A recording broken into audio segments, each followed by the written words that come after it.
이 시간 하나님의 말씀을 보겠습니다. 구약 성경입니다. 사사기 말씀입니다.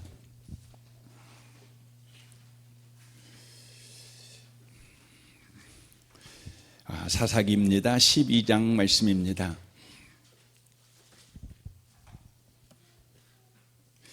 1절 말씀부터 7절까지 기록된 말씀을 보겠습니다.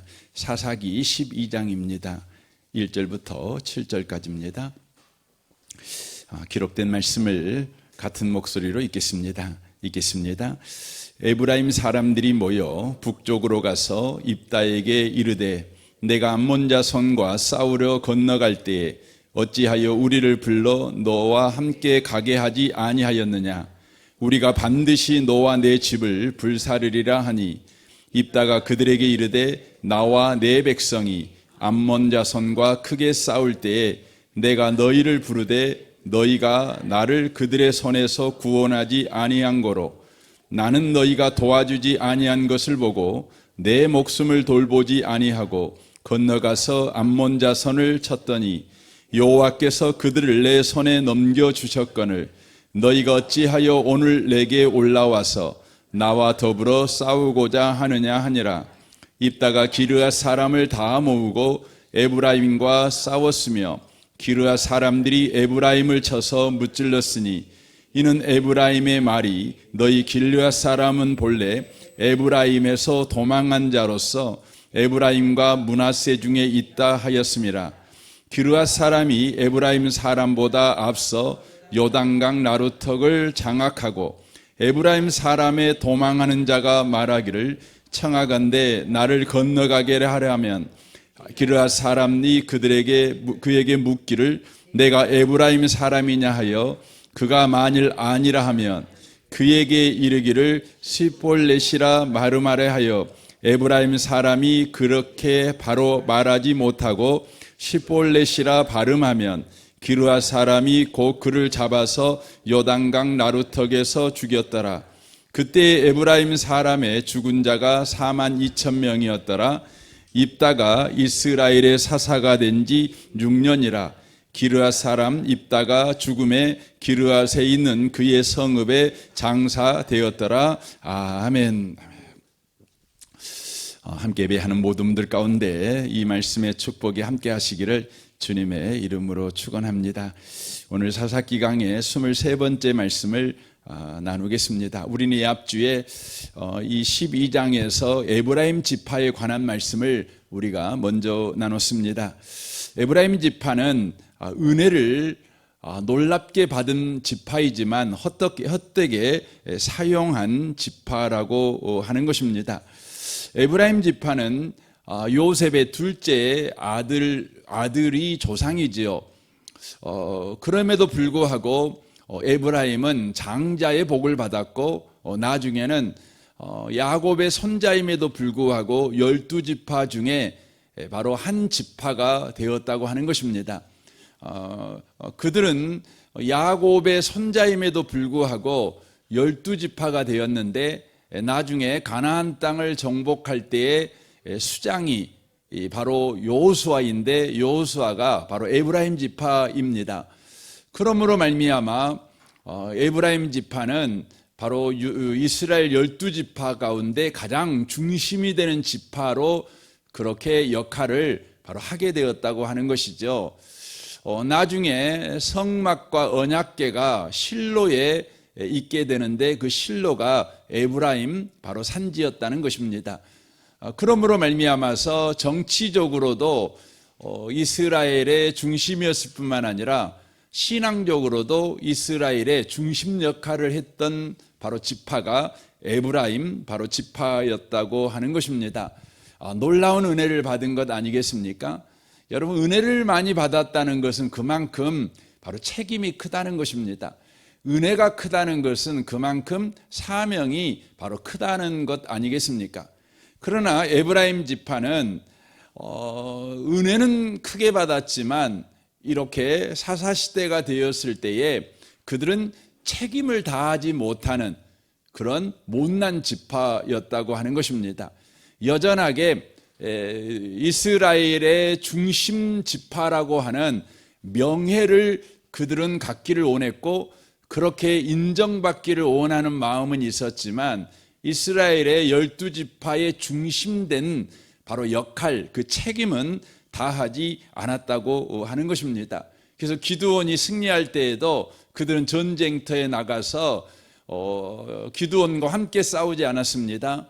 또 오늘 본문에 나오는 입다가 암몬과 전쟁할 때에도 에브라임 지파는 뒷짐지고 그 전쟁을 관망하다가 그 전쟁이 입다가 승리하자 입다에게 찾아와 가지고 험한 말을 하는 것이죠. 우리가 반드시 너와 내 집을 불사르리라, 이렇게까지 아주 선을 넘는 바로 협박을 하고 있는 것을 바로 보게 되어집니다. 저와 여러분은 항상 기억해야 합니다. 은혜 받았다면 바로 은혜에 대한 책임을 다하는, 역할을 다하는 성도의 삶을 꼭 살아가셔야 된다는 것입니다. 하나님이 우리에게 은혜를 주시죠. 어떤 분은 은사라는 은혜를 주시고 직분이라는 또 은혜도 주시고 또 물질의 은혜도 주시고 건강의 은혜도 주시고 또 여러분과 저의 삶의 각양 성격의 은혜도 주시고, 참 그 은혜가 수천 가지 수만 가지인 것을 보게 되지요. 아마 이곳에 계신 분들 가운데 은혜 안 받으신 분들은 한 분도 없으실 것입니다. 어떤 분은 나 은혜 받은 거 없어 이렇게 말씀하실란가 모르겠지만 여러분 오늘 저녁에 망월동에 가갖고 내가 은혜 받은 사람인가 아닌가 한번 생각해 보세요. 다 누워있는데 여러분은 서 있잖아요. 다 여러분 아무 말도 못하는데 여러분은 망월동 앞에 가갖고 찬양도 할 수도 있고 감사도 할 수도 있고 뭐 그럴 수 있지 않습니까? 여러분 살아있다는 것만큼 큰 은혜가 어디가 있겠습니까? 살아있다는 것만큼 큰 소망이 어디가 있겠습니까? 살아있다는 것만큼 큰 가능성이 어디가 있겠습니까? 여러분과 저는 정말 놀라운 복을 받은 것입니다. 여자라는 복, 남자라는 복. 또 저는 이렇게 연세 드신 분을 보면 참 복 받아서 저렇게 연세 드셨구나. 옛날에는 몰랐어요. 옛날에는 그냥 세월 가면 연세 드시고 이렇게 늙으시고 이러는 거지, 뭐 은퇴하고 그러는 거지, 이러는데 그거 쉽지 않습니다. 특별히 저는 목사님들 보면 여러분 은퇴가 정말 그냥 세월 가면 그냥 어떻게 하다 보니 되는 거 아니더라고요. 정말 하나님의 은혜가 요소요소에 바로 붙들어 주었을 때만 가능한 것 같아요. 여러분 연세가 70이 되고 80이 되신다는 거, 그거 정말 은혜 아니겠습니까? 은혜로 붙드셔서 그렇게 된 것 아니겠습니까? 여러분과 제가 받은 바 은혜가 정말 큽니다. 지금도 우리의 삶의 은혜가 지금 있는 까닭에 우리가 이렇게 예배 가운데 있는 줄 압니다. 그러므로 우리는 이 은혜를 바로 바르게 쓰는 자가 되셔야 된다는 것이죠. 에브라임 지파는 받은 은혜를 어떻게 썼습니까? 교만과 질투로 그 은혜를 써버렸습니다. 그래서 다 잃어버렸죠. 그래서 자그마치 42,000명이나 도륙당하는 그런 비참한 꼴. 나중에는 여러분 이 에브라임 지파가 존재 자체도 없이 사라져버린 여러분 그 지파가 되어버렸습니다. 여러분 성경상에 보면 은혜 받았지만 그 은혜를 교만과 질투로 써서 여러분 참 부끄러운 인생을 산 사람들이 참 많이 등장합니다. 그 중에 대표 중에 한 사람이 여러분 이스라엘의 초대 왕이었던 사울이 아니겠습니까? 여러분 사무엘상 10장에 보면 우리 하나님께서 사울을 특별하게 은혜 주셔서 선택하여 이스라엘의 초대 왕으로 삼으신 것을 바로 이야기하고 있습니다. 그러나 이 사울이 다윗을 향한 질투와 시기심으로 인해서 그의 신앙과 그의 정신마저도 무너지는 것을 우리가 사무엘상 18장에서 볼 수가 있습니다. 또 창세기에 보면 가인이라는 사람이 하나님의 은혜를 받았지만 그 은혜를 헛되이 쓰는 걸 보게 되지요. 여러분, 아담이 범죄했습니다. 하나님으로부터 쫓겨났지 않습니까? 그럼에도 불구하고 우리 하나님께서 그들 가운데 여전하게 남겨놓은 은혜가 있었습니다. 그게 뭐냐면 하나님을 찾을 수 있는 은혜를 남겨놓으셨습니다. 더더욱이나 그의 아들 가인과 아벨에게는 하나님 앞에 나와 예배드릴 수 있는 바로 은혜를 허락해 주셨습니다. 가인이 바로 그 은혜를 받은 것입니다. 여러분과 제가 이렇게 예배를 드리고 있는데 이 예배를 드린다는 것이 얼마나 신비하고 놀라운 은혜인지 우리는 기억하셔야 합니다. 가인이 이 은혜를 받았습니다. 그럼에도 불구하고 자신의 제사는 받지 않고 동생 아벨의 제사는 하나님이 연락하시는 것을 보고 아벨을 향한 질투가 끌어올랐습니다. 그 질투가 분노로 이제 바뀌게 되는 거지요. 그때 우리 하나님께서 찾아오셔서 말씀해 주셨어요. 이게 또 은혜 아닙니까? 질투의 눈이 멀어가지고 분노에 찬 이 가인에게 주님이 찾아오셔서 너 그러면 안 돼. 경고의 말씀을 해주시죠. 창세기 4장 7절이 그 말씀이죠. 죄가 문에 엎드려져 있느니라 너는 죄를 다스릴지니라 라고 말씀합니다. 하나님의 말씀이 그에게 선포된 것입니다. 여러분, 매 예배 때마다 저와 여러분에게 하나님의 말씀이 선포됩니다. 그 자리에 여러분과 제가 있다는 것은 은혜 중에 은혜를 받은 사람들입니다. 그러나 가인은 하나님의 말씀이 그에게 주어졌지만 그 말씀을 어떻게 합니까? 거역합니다. 그리고는 받은 은혜를 쫓아 살지 않고 자기의 마음에 일어나는 그 질투가 바로 땔감이 되어 타오르는 분노로 바로 동생을 바로 쳐 죽이는 바로 일을 하는 것을 보게 되어집니다. 이렇게 예배 드릴 수 있는 은혜, 예배 가운데서 하나님의 말씀을 들을 수 있는 은혜를 가인은 받았지만 그 은혜를요 그는 헛되이 바로 사용하는 자가 되어버렸다고 하는 것이죠. 또한 여러분, 다윗의 군대 장관, 그러니까 다윗이 왕이 되었을 때 최초로 이스라엘의 군대 장관으로 세워진 자, 총사령관으로 세워진 자가 있는데 그 사람이 요압이라는 사람입니다. 그는 하나님의 은혜로 다윗과 함께 바로 다윗 왕국을 세우는 일에 쓰임받게 됩니다. 그래서 이스라엘 민족의 이 다윗의 용사들을 지휘하는 군대 장관으로서 오랫동안 이스라엘 군대를 이끄는 자가 됩니다. 참 은혜 받은 사람 아니겠습니까?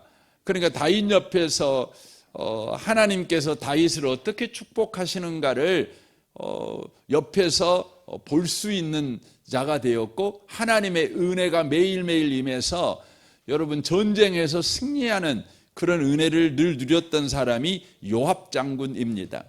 그러나 다윗이 아마샤와 아브넬이라는 사람을 등용해서 이제 군대 장관으로 세우게 됩니다. 그때에 이 요압은 자기가 받은 은혜를 쫓아 새롭게 세워진 아미샤나 아브넬을 바로 격려해주고 그들을 인정해주고 그들이 다윗의 군대를 지휘하는 자로서 하나님의 은혜를 의지해서 잘 지휘하도록 늘 응원해주는 역할을 해야만 했습니다. 그러나 요압은 그렇게 하지 않았습니다. 그는 시기했습니다. 경쟁심을 갖게 된 것입니다. 그래서 어떻게 합니까? 바로 아미샤와 아브넬을 무고하게 죽여버립니다. 그리고 후에는 솔로몬과 아도나이가 이제 왕위에 오르는 경쟁을 할 때에 그는 솔로몬을 지지하지 않고 아도나야를 지지하게 됩니다. 이로 인하여서 솔로몬이 왕이 된 이후에 그는 바로 죽임을 당하게 되는 것을 보게 되어집니다. 하나님이 주신 놀라운 은혜, 그 은혜를 바로 경쟁심과 시기로 써버린 것입니다. 그러므로 말미암아 그는 바로 망해버린 자가 돼버린 것이죠. 야고보서 3장 14절은 우리에게 말씀합니다. 너희 마음속에 독한 시기와 다툼이 있으면 자랑하지 말라. 진리를 거스려 거짓말하지 말라. 이러한 지혜는 위로부터 내려온 것이 아니요 땅 위의 것이요 정욕의 것이요 귀신의 것이니 시기와 다툼이 있는 곳에는 혼란과 모든 악한 일이 있음이라 라고 말씀하고 있습니다. 그러므로 사랑하는 성도 여러분, 하나님께서 여러분에게 은혜 주셨다면 그 은혜 주심에 감사하는 것으로 머물러 있지 말고 그 은혜를 하나님이 주신 의도대로 쓸 수 있는 그런 바로 은혜 또한 여러분과 제가 꼭 구하시는 분들이 되셔야 합니다. 하나님이 여러분에게 칼을 줬다면 여러분 마음대로 칼을 쓰면 안 돼요. 하나님께 구해야 됩니다. 하나님 이 칼을 어디에다 써야 되는 겁니까? 하나님의 뜻대로 쓸 수 있도록 주님 내 마음의 보좌에 앉아 주십시오. 내 마음의 왕이 되어 주십시오. 그래서 주님이 주신 이 칼을 주님 내 뜻대로 쓰지 않고 주 뜻대로만 쓰게 해 주십시오. 여러분 늘 그렇게 구하셔야 합니다. 그래서 여러분 은혜를 많이 받은 사람일수록 더 무릎을 꿇는 일을 여러분 더 열심히 해야 되는 것입니다. 은혜를 받았으면 이제 됐어 하고 여러분 함부로 나돌아다니면 안 돼요. 함부로 말하면 안 돼요. 함부로 행동하면 안 돼요. 더 엎드리셔야 되는 것입니다. 더 무릎으로 나아가셔야 되는 것입니다. 여러분 베드로라는 사람이 예수님의 제자 아닙니까? 그러니까 예수님의 제자가 되니까 이 베드로가 뭐 했어요? 제자 됐다는 그 자부심을 가지고요 나돌아다녔어요. 입을 함부로 그냥 방정을 떨었어요. 함부로 행동했어요. 주님이 그에게 요구하셨잖아요. 시험에 들지 않게 깨어서 기도 좀 해라. 기도 좀 해라. 그래도 기도 안 했죠. 그러다가 어떻게 될 것입니까? 자기가 예수님의 수제자인 까닭에 예수님을 지켜야 돼. 그래서 예수님을 잡으러 오는 자가 있을 때 그의 칼을 뺏어가지고 그의 귀를 잘라버리잖아요. 주님이 말씀하잖아요. 칼을 쓴 자는 칼로 망한다. 그렇게 말합니다. 베드로는 여러분 예수님의 수제자라고 하는 은혜를 받았잖아요. 그러니까 그 은혜 받아가지고 내가 은혜 받았어. 내가 뭐 방언 은사도 있고 예언의 은사도 있고 리더십의 은사도 있고 나 이런 은혜 많이 받았어. 여러분 그때에 여러분 선질로 안 사람은 넘어질까 조심하셔야 돼요. 그래서 항상 엎드리셔야 돼요. 저는 이 밤에 오신 여러분들이 에브라임의 길을 걷지 마시기 바랍니다. 은혜 받았으면 더 엎드리시기를 바랍니다. 그래서 두렵고 떨림으로 주님이 주신 은혜를 주님 뜻대로 사용할 수 있는 은혜를 여러분 구하는 것을 놓치지 마셔야 합니다. 오늘은 입다에 대해서 좀 살펴보려고 합니다. 입다는 이제 하나님의 은혜로 큰 승리를 그가 이제 얻게 됩니다. 그리하여 이스라엘 가운데 큰 명성을 얻게 됩니다. 그러자 에브라임이 도발에 옵니다. 그들과 전쟁을 하죠. 그래가지고 자그마치 4만 2천 명을 죽여버립니다. 여러분 죽인 그들이 누구예요? 같은 동족이에요. 동족이에요. 하나님이 택한 백성들입니다. 입다 입장에 생각하면 이해가 됩니다. 전쟁을 입다가 먼저 일으킨 것 아니죠. 에브라임 지파가 선을 넘는 도발을 한 상태였습니다. 그러므로 입다의 이런 행동은 공격당했기 때문에 자기 방어 차원에서 그렇게 했다 이렇게 말할 수도 있는 것입니다. 그러나 오늘 성경 말씀을 여러분이 면밀하게 읽어보시면 입다가 방어 차원에서 이 일을 한 것이 아니라 바로 거절 감정이 바로 은혜로 치유지지 못할 때 일어나는 파괴적인 행동이었다는 것을 보여주는 것입니다. 그러니까 지금 입다의 행동은 공의로운 행동이 아니라 바로 상한 상처, 상한 감정, 특별히 입다에게는 거절 감정이 있는데 거절 감정에 의한 파괴적인 바로 행동이었다는 거예요. 여러분, 입다는 거절 감정이 참으로 큰 사람입니다. 성경을 읽어보시면 입다의 엄마가 이름이 여러분 나오지 않습니다. 그 말은 입다의 엄마를 입다는 잘 모르는 것 같습니다. 그러니까 엄마가 입다를 낳기는 했는데 입다를 키우지는 않았던 것 같습니다. 왜냐하면 입다의 엄마가 기생이었기 때문에 그렇습니다. 그러니까 입다의 엄마가 기생이었기 때문에 몸을 팔아서 이렇게 먹고 사는 거잖아요. 근데 애가 나와버린 거잖아요. 그러니까 입다 엄마의 입장에서는 이제 생업에 큰 위기를 느끼는 것이죠. 그래서 아마 이 입다의 엄마는 애가 태어나자마자 이 애를요 아버지 집으로 그냥 보내버린 것 같습니다. 그러니까 입다는 엄마의 젖을 먹어보지 못하고 엄마의 사랑 한번 보지 못하고 엄마로부터 바로 버림받은, 엄마로부터 거절당한 바로 아이였던 것 같습니다. 아직 아버지 집에 갔지만 아버지나 이복 형제로부터 또한 받아들여지지 못합니다. 그래서 여러분 그가 조금 크자 그냥 쫓겨났습니다. 아버지로부터 이복 형제로부터 또 거절당한 것입니다. 버림받은 것입니다. 그는 어린 나이부터 힘의 논리로만 살아갈 수 있는 바로 정글 속 생활을 그가 했던 것 같습니다. 그는 힘으로, 그래서 우두머리가 됩니다. 그는 거절당한 그 감정을 가지고 바로 복수심으로 그는 힘으로 인생을 사는 자가 되어버린 것 같습니다. 그의 거절 감정은 치유되지 않은 상태에서 하나님의 부르심을 받아서 암몬과 전쟁을 합니다. 큰 승리를 경험했지만 그에게 거절 감정은 치료되지 않았습니다. 그런 와중에서 에브라임이 와서 입다를 도발한 것입니다. 왜 우리를 부르지 않았냐는 것이죠. 그러면서 너와 네 집을 내가 불살라 버리겠다 이렇게 하는 것입니다.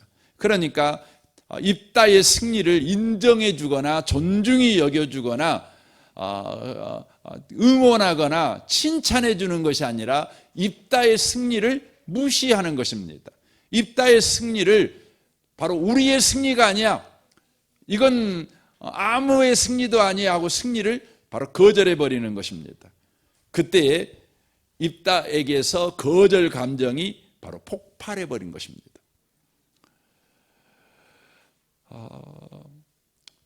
이 거절 감정이 폭발하니 바로 분노와 복수심으로 바로 42,000명을 바로 죽여버린 것입니다.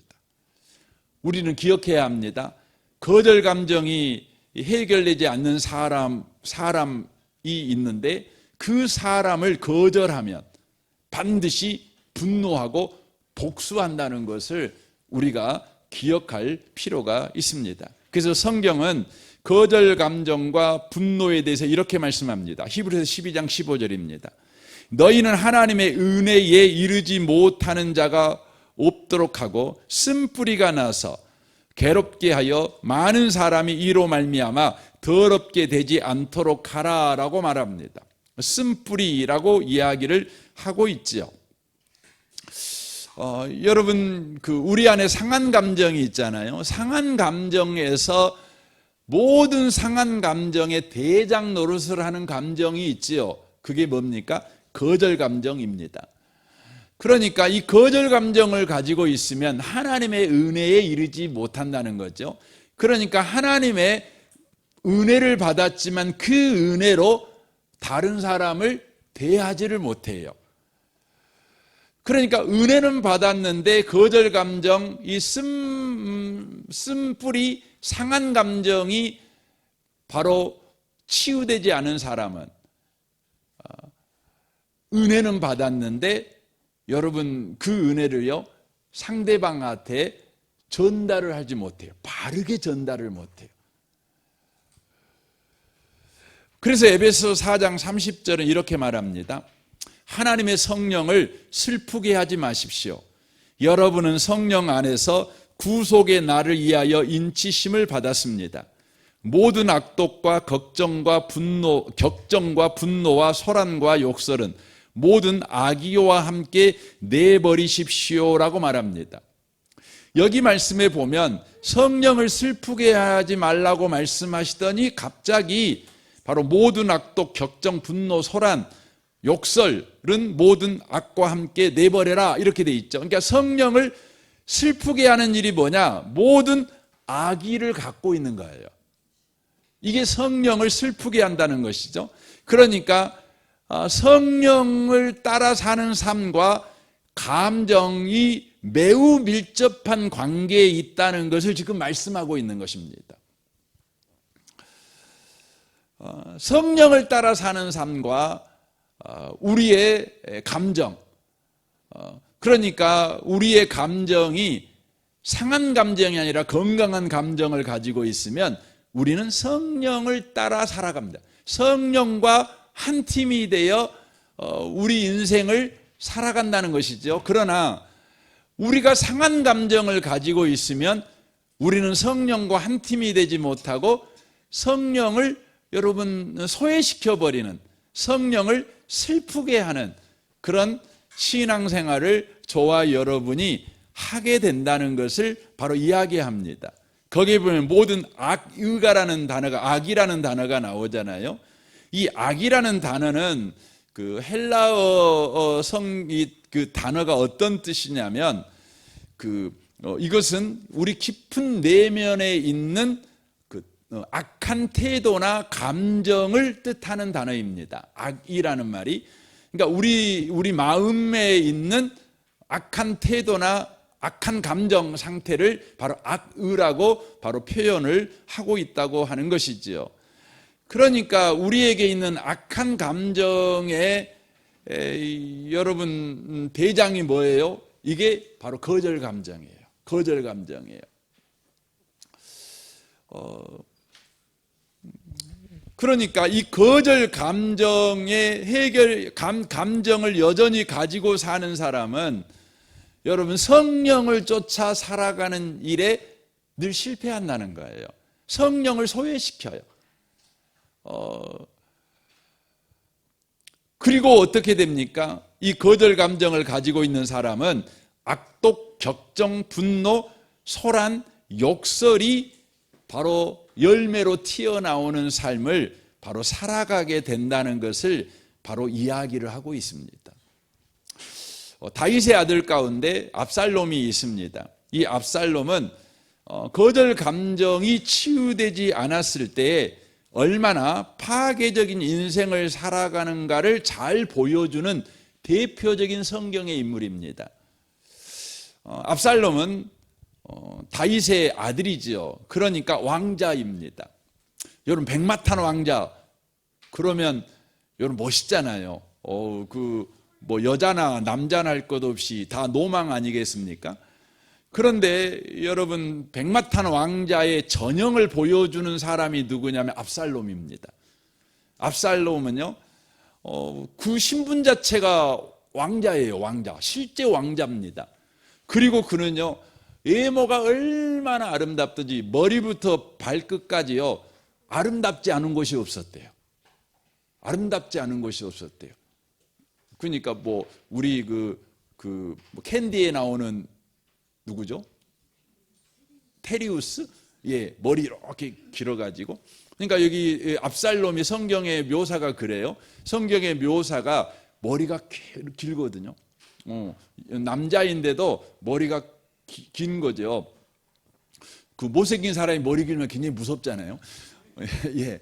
근데 여러분 정말 미남자가 우리 옛날에 안정환? 예, 안정환 씨가 지금은 좀 후덕하게 됐지만 옛날에는 굉장히 멋있게 생겼잖아요.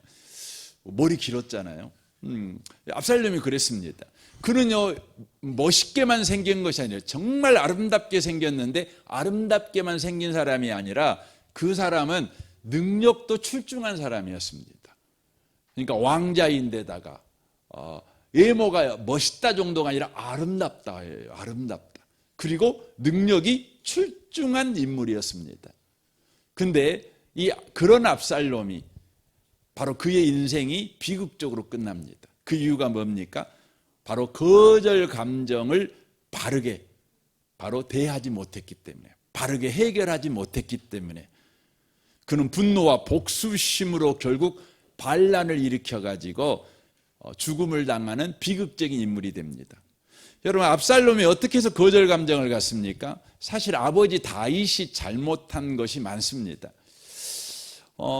압살롬에게는요 누이가 있었는데 그 누이 이름이 다말이잖아요. 근데 이복형이 암놈이라는 이복형이 있었습니다.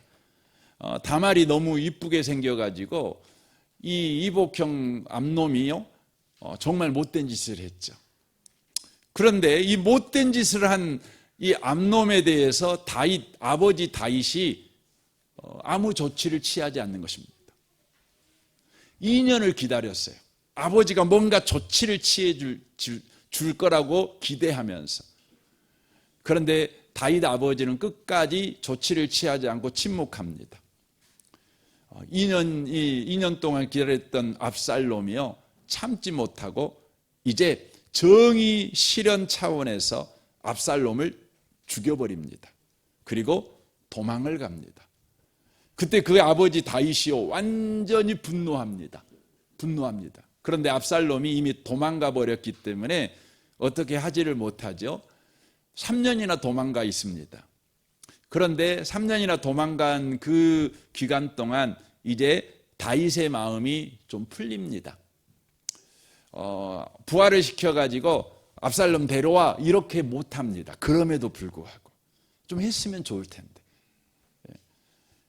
부하가 눈치를 보고요. 특별히 아까 요압 장군 이야기했잖아요. 요압 장군이 눈치를 보고 다윗 왕이 압살롬이 다시 예루살렘을 오기를 원하는구나 이런 마음이 들어가지고 찾아가가지고 압살롬 보고 올라오라고 그럽니다.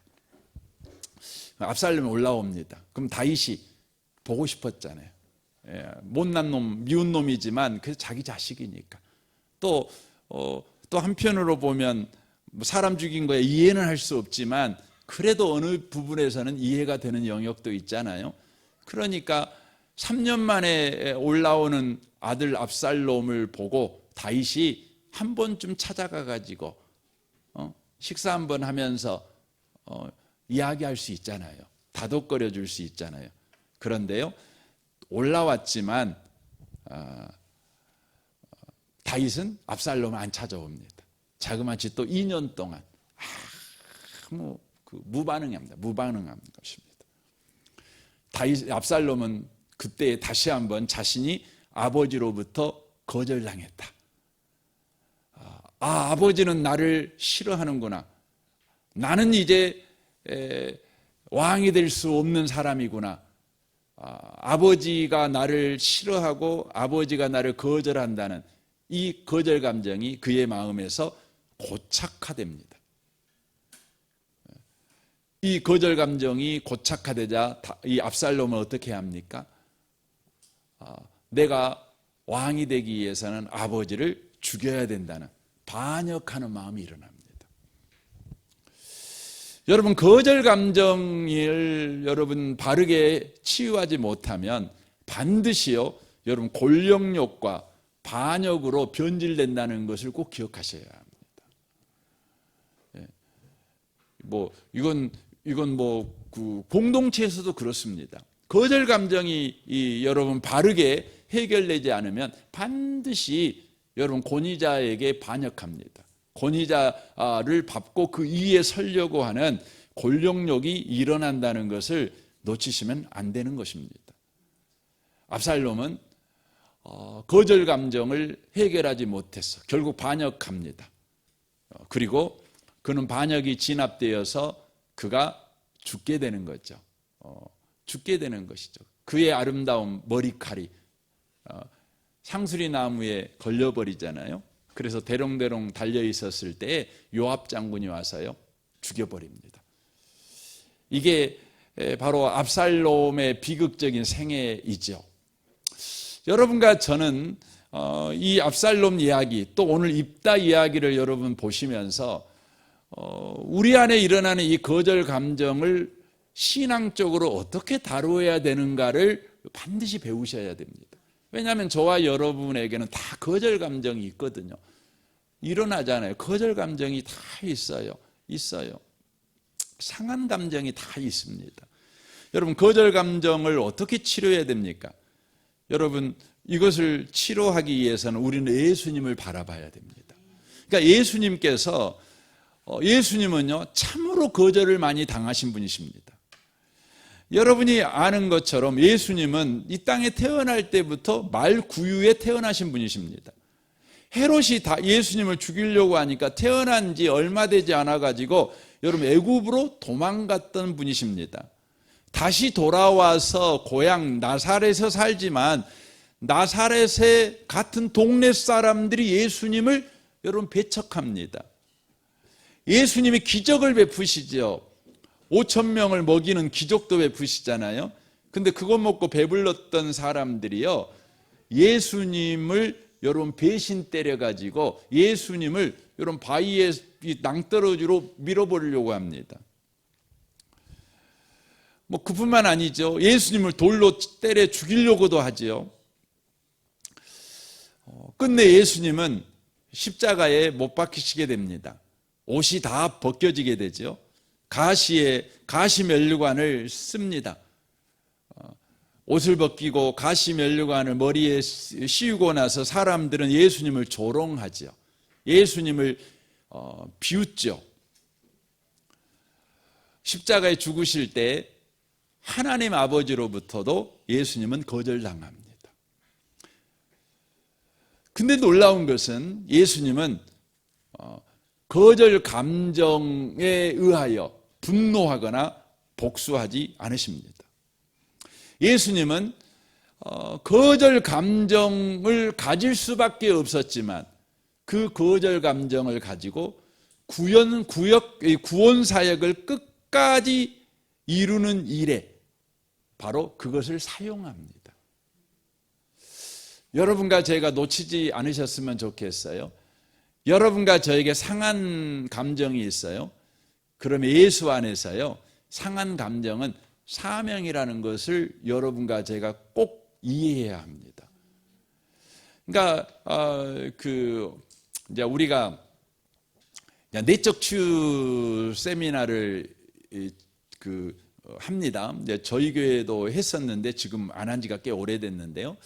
내적 치유 세미나를 하면 내적 치유, 그러니까 내 안의 감정을 치료하는, 그러니까 상한 감정이 완전히 사라지고 거절 감정이 완전히 없는 상태가 내가 치유됐다고 생각을 해요. 대부분 내적 치유가 그런 방향으로 맞춰집니다. 일반 심리학이나 일반 상담학에서도, 일반 정신학에서도 다 상처를 어떻게 하냐면 없애버리려고 이런 방향을 맞추어서 그렇게 합니다. 그러나 여러분 성경 안에 보면 상한 감정은요 언제 바로 저와 여러분에게 상한 감정이 저와 여러분 언제 자유하게 되느냐, 상한 감정에서 치유될 때가 아니라 상한 감정이 사명임을 알 때예요. 사명임을 알 때예요.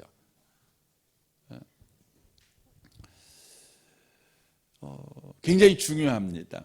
그러면 예수님은요 어떻게 이 거절 감정을 바로 구원 사역을 완수하는 사명을 이루는 에너지로서 쓰셨을까요? 성경을 읽어보면 많은 이야기를 할 수 있지만 이 시간이 없으니까요 한 세 가지 짧게 좀 말씀을 드리려고 합니다. 첫 번째입니다. 요한복음 8장 14절입니다. 예수께서 대답하여 이르시되 내가 나를 위하여 증언하여도 내 증언이 참되니 나는 내가 어디서 오며 어디로 가는 것을 알거니와 너희는 내가 어디서 오며 어디로 가는 것을 알지 못하느니라 라고 말하고 있습니다. 예수님은 자기 자신이 어디에서 와서 어디로 가는지 정확한 자기 정체성과 사명을 분명히 아시고 계셨다는 것입니다. 그래서 상한 감정을 그가 가지고 있음에도 불구하고 그 상한 감정이 분노나 복수로 가지 않고 바로 구원 사역을 완수하는 일에 쓰여졌다는 것입니다. 여러분과 제가 상한 감정을 가지고 있지요. 거절 감정을 가지고 있지요. 그래서 입다처럼 그 거절 감정에 의해서 바로 파괴적인 행동을 하는 자가 왜 되느냐? 그 이유는 내가 어디서 와서 어디로 가는지를 몰라서 그래요. 예수님은 분명하게 알고 계시죠. 자신이 하나님으로부터 와서 하나님께로 돌아가는 자라는 거죠. 여러분과 저도 마찬가지입니다. 하나님에게서 와서 하나님께 돌아가는 자예요.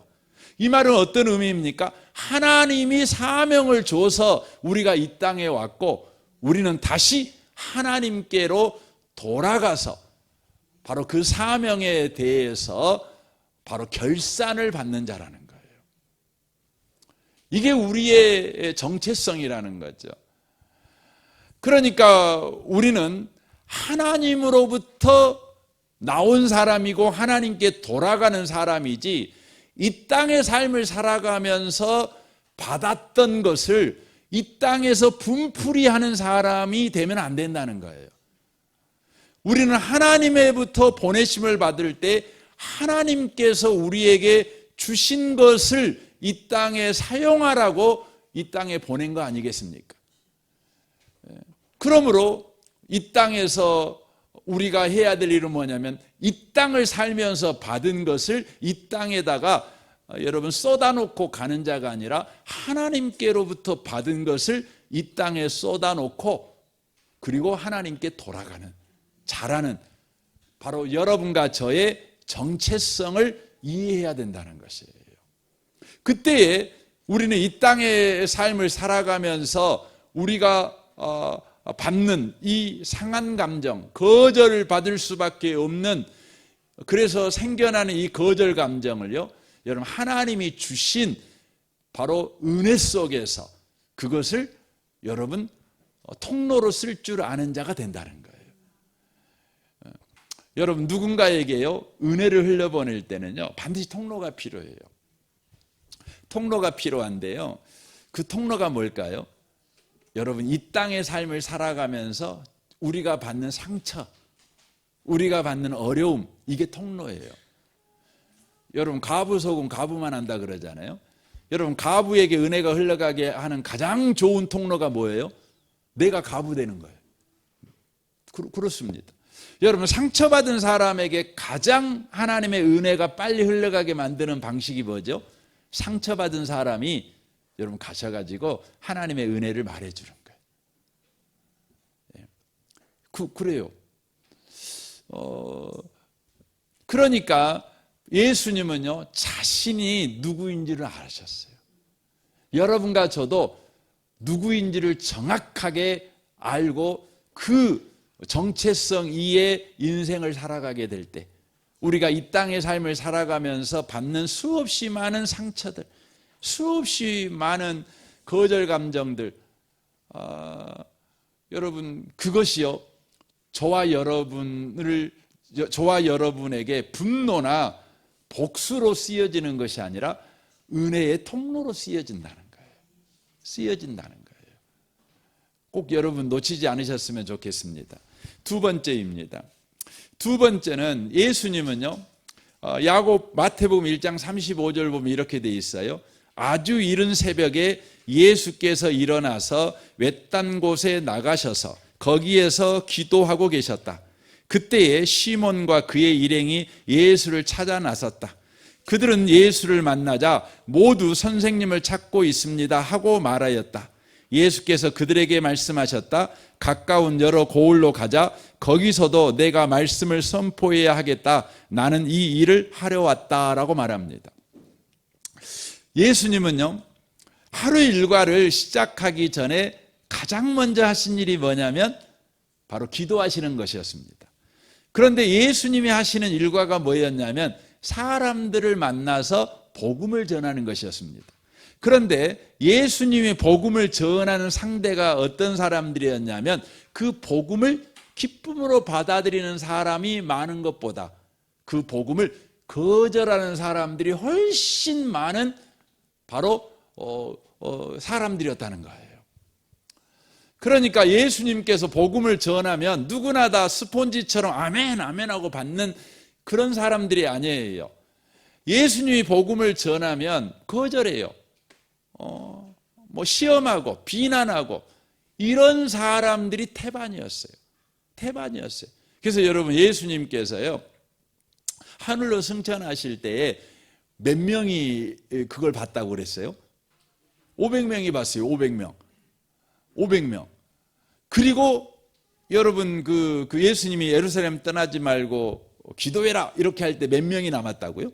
거기서도 380명은 가불고 120명만 남았어요. 그런 거예요.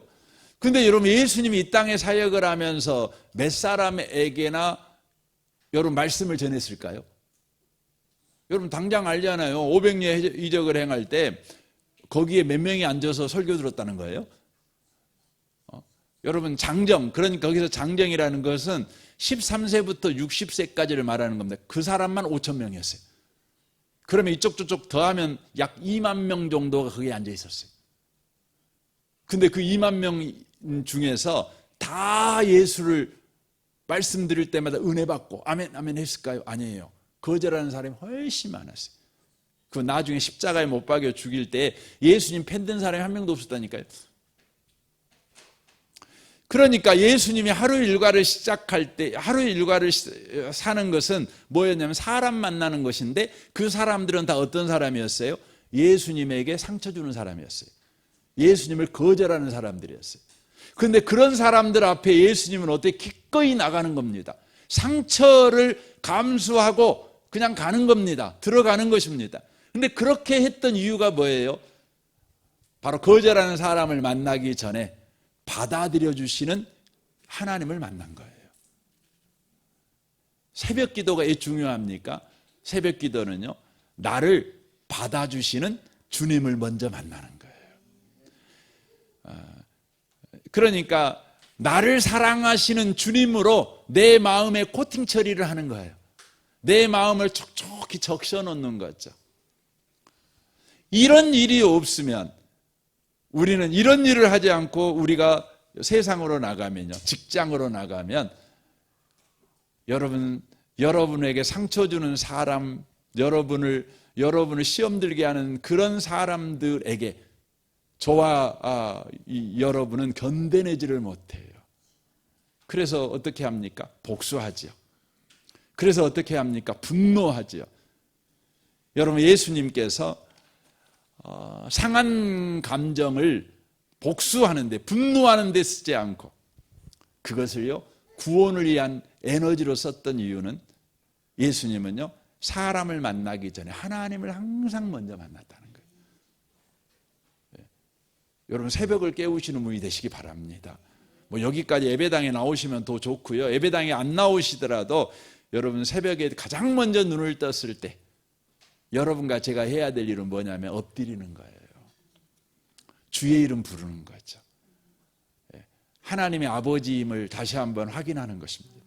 하나님이 나를 사랑한다는 걸 다시 한번 여러분 확인하는 것입니다.